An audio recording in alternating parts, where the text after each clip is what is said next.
Halo semuanya, 2M di sini dan ini adalah alur cerita film The Gangster, The Cop, The Devil.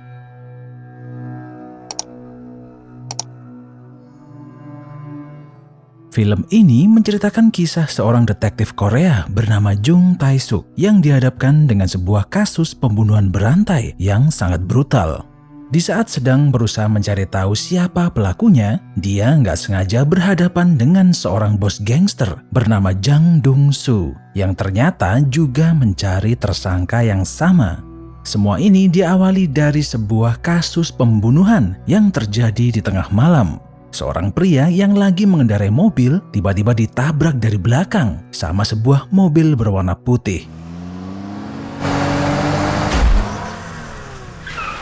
Dia kemudian turun untuk mengecek kondisi belakang mobilnya. Namun si pria misterius yang menabraknya tadi tiba-tiba menusuknya berulang kali dengan pisau sampai sang korban tewas mengenaskan.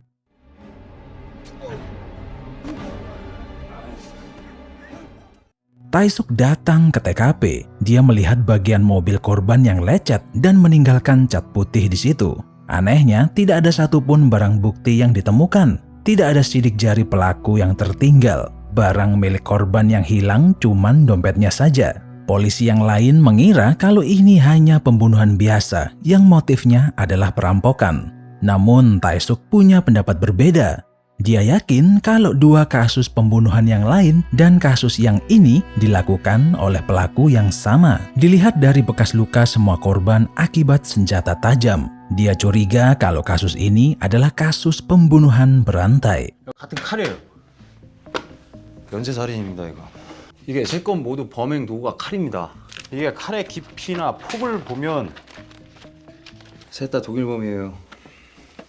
Sementara itu, Jang Dong-soo adalah seorang bos gangster yang mengelola banyak tempat perjudian ilegal. Di suatu malam, dia mengadakan pertemuan dengan bos gangster sebelah yang bernama Sang-do. Mereka berdua ini saling berebut wilayah kekuasaan.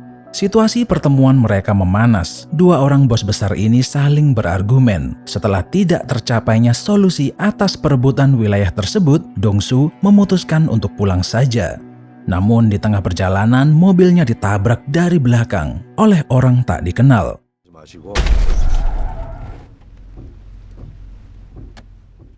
Dong-soo keluar untuk mengecek kondisi mobilnya. Dia tidak melihat kerusakan serius akibat tabrakan itu dan menyuruh si penabrak mobilnya untuk pergi saja. 뭐 괜찮은 것 같은데 그냥 가십시오.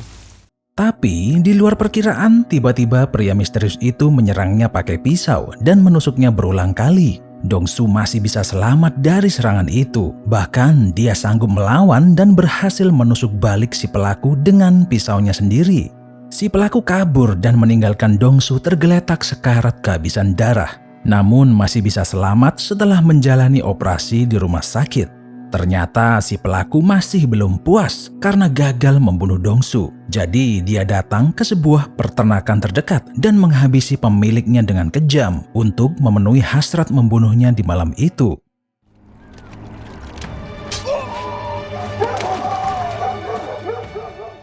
Tae-suk mendengar kabar kalau Dong-soo mengalami insiden penusukan di jalan raya. Dia menanyai soal insiden tersebut, namun Dong-soo menolak untuk memberikan kesaksian dan malah bilang kalau dia ini cuma terjatuh.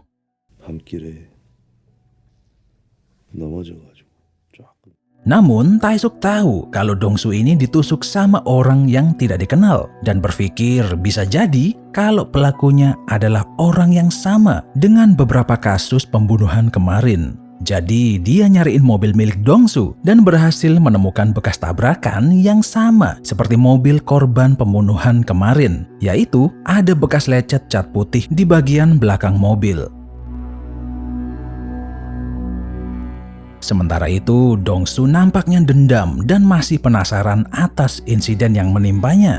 Dia mengingat plat nomor mobil dan melihat wajah psikopat yang menusuknya. Dengan menggunakan ingatan yang ada, dia berhasil membuat sketsa wajah dan memerintahkan anak buahnya untuk mencari sang pelaku. 경찰보다 먼저 찾아야 돼. 알겠습니다. Beberapa hari kemudian, sang psikopat membunuh seorang supir truk dan kernetnya. Namun pisaunya tak sengaja terjatuh dan tergeletak di jalanan. Anak buah Dongsu berhasil menemukan pisau itu dan mobil putih yang dinaiki sang psikopat. Dongsu paham kalau dia nggak bakal bisa mengungkap identitas si pelaku sendirian dan butuh bantuan dari polisi. Dia menghubungi Taesuk dan memintanya bekerja sama untuk menemukan psikopat ini. Dongsu memberi mobil milik psikopat yang ditemukannya dan juga hasil sketsa wajah si pelaku. Tapi dia tidak memberikan pisaunya. Ternyata Dongsu punya rencana jenius dengan pisau ini. Dia menyuruh anak buahnya untuk membunuh Sangdu dengan pisau itu. Seakan-akan sang psikopatlah pelakunya.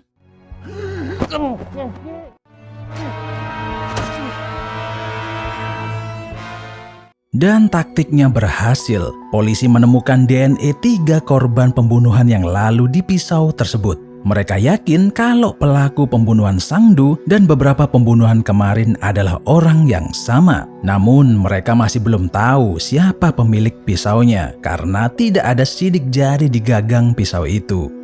Berita kematian Sangdu terdengar oleh sang psikopat yang asli. Dia merasa emosi dan gak terima karena memang bukan dialah pelakunya. Sang psikopat diam-diam datang ke acara pemakaman Sangdu dan menemui anak buahnya. Dia memberikan sebuah kertas yang bertuliskan, "Sangdu dibunuh oleh orang lain menggunakan pisau saya." Setelah membaca tulisan di kertas itu, anak buah Sangdu akhirnya paham kalau kematian bosnya adalah ulah Dongsu. Di malam yang sama, Dongsu dan Taesuk lagi sibuk mencari sidik jari di mobil milik sang psikopat dan berhasil menemukannya di cover setir mobil tersebut. Namun di tengah kesibukan mereka, anak buah Sangdu menyerbu gudang tempat Dongsu dan Taesuk berada. Pertempuran pun tidak terhindarkan. Mereka saling baku hantam yang menyebabkan anak buah kepercayaan Sangdu tewas tertusuk pisau.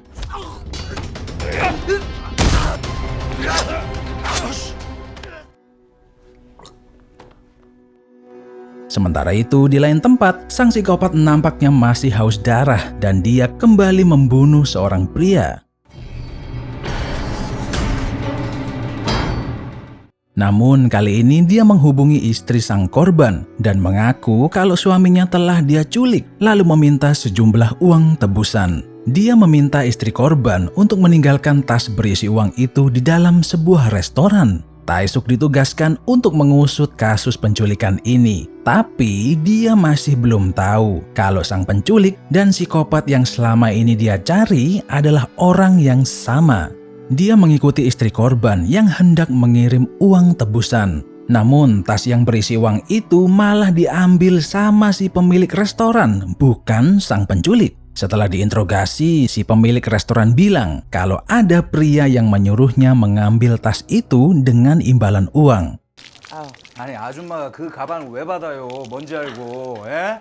혼자 와서 밥 먹으면서 가방 하나만 맡아달라 그러더라고요. Dia juga bercerita kalau si pria misterius itu juga sempat makan dan minum sebotol soju. Taesuk menanyakan botol soju yang diminum oleh sang penculik, tapi sayangnya botol itu udah dikirim ke tempat daur ulang. Jadi mau gak mau dia dan timnya mencari sidik jari dari ratusan botol yang berada di tempat itu. Setelah beberapa hari mengidentifikasi sidik jari dari botol-botol tadi, ditemukan sidik jari yang cocok dan sama persis dengan sidik yang ditemukan di setir mobil putih. Pemiliknya adalah seorang pria bernama Kang Gyung-ho. 좀 이상한 지문이 나왔어. 근데 네가 준 핸들 커버에서도 그런 게 나왔거든? Taesuk segera menuju tempat tinggalnya. Dia menemukan barang-barang aneh seperti buku tentang kematian dan cairan sodium hidroksida di dalam laci kamar itu. Taesuk lebih terkejut lagi setelah melihat wajah Gyung-ho dalam sebuah foto yang ternyata mirip dengan sketsa wajah sang psikopat pemberian Dongsu. Dia sekarang yakin kalau si penculik dan psikopat yang selama ini dia cari adalah orang yang sama. Setelah melacak telepon Gyung-ho, diketahui kalau lokasinya saat ini berada di kota Ansan. Dongsu mengerahkan seluruh anak buahnya demi mencari Gyung-ho. Mereka semua bekerja siang malam, memasuki hotel dan tempat-tempat hiburan satu persatu.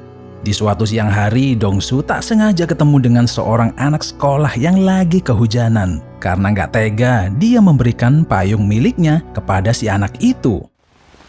학생, 이거 가져가. 네, 감사합니다. Pada malam harinya, ketika lagi makan malam bersama, mereka dikagetkan dengan sebuah berita di televisi, di mana ada seorang anak sekolah yang dibunuh dengan kejam. Dong-su terkejut ketika melihat sebuah payung yang ada di TKP. Dia teringat kalau siang tadi dia memberi payung yang sama kepada seorang siswi sekolahan. Kematian anak sekolahan itu menandakan kalau mereka sudah semakin dekat dengan lokasi keberadaan Kyung-ho saat ini. Jadi tanpa buang waktu, mereka semua kembali melakukan pencarian. Dan akhirnya salah satu penjaga hotel mengenali foto Kyung-ho dan mengatakan kalau dia menginap di hotel ini. 어? 304인데? Di tengah malam, Kyung-ho yang mengendarai sebuah mobil mendekat ke hotel tersebut. Namun dia merasakan ada yang aneh dengan lingkungan di sekitarnya dan memutuskan untuk memacu mobilnya dengan secepat mungkin.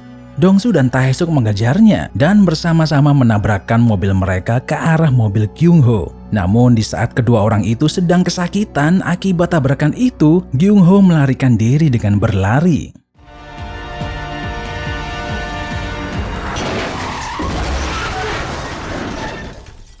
Dong-su berhasil mendapatkan jejaknya yang mengarah ke sebuah tempat karaoke. Dia mendengar ada dua orang wanita yang lagi menangis sambil bernyanyi. Dong-su sangat paham kalau Kyung-ho bersembunyi di situ. Tanpa buang waktu, dia mendobrak pintu dan menghajar Kyung-ho hingga tak sadarkan diri.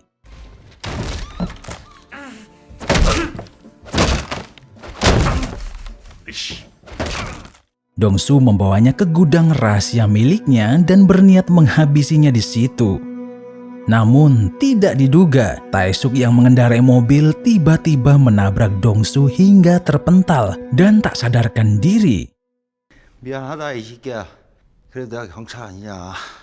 Dia tahu kalau Dong-su berniat menghabisi Kyung-ho. Tae-suk adalah seorang polisi dan dia tidak bisa membiarkan hal itu terjadi. Jadi akhirnya dia membawa Kyung-ho untuk diadili secara hukum. Namun muncul sebuah masalah. Pisau yang selama ini digunakan untuk membunuh tidak ditemukan sidik jari Kyung-ho di situ. Ternyata telapak tangan Kyung-ho sudah rusak karena dengan sengaja menggunakan cairan sodium hidroksida. Jadi pengadilan agak kesusahan untuk menjatuhkan hukuman kepadanya. 피고인이 모른다고 한 이 칼은 피고인이 2005년 7월부터 9월까지 5차례 살인에 사용한 범행 도구입니다. 재판장님 이의 있습니다. 피고인의 범행 도구라고 단정 지을 수 없습니다. Namun Tae-suk tidak kekurangan akal. Dia paham kalau kasus ini butuh seorang saksi hidup. Jadi mau nggak mau dia harus mendatangkan Dong-su sebagai saksi. Karena dialah satu-satunya orang yang pernah selamat dari serangan Kyung-ho dan pernah melihat wajahnya. Akhirnya Dong-su datang di pengadilan. Dan dia bersaksi kalau Kyung-ho adalah seorang psikopat kejam yang berusaha membunuhnya beberapa waktu lalu dengan pisau. 자기 몸에 칼 담근 새끼 죽을 때까지 못 있습니다. 저기 저 새끼가 맞습니다. Dia juga bersaksi kalau dirinya sempat melawan Kyung-ho lalu menusuknya di dada kiri sehingga meninggalkan bekas luka di situ. 그날 밤 저 새끼가 내 차를 뒤에서 들이받아가지고 날 내리게 만든 다음에 몸싸움 하던 중에 여기 가슴을 또 한 번 찔렀습니다. 갑자기 달려들어가지고 여기 옆구리 2번 찌르고 내가 왼쪽 가슴을 찔렀는데 분명히 칼자국이 남아있을 겁니다.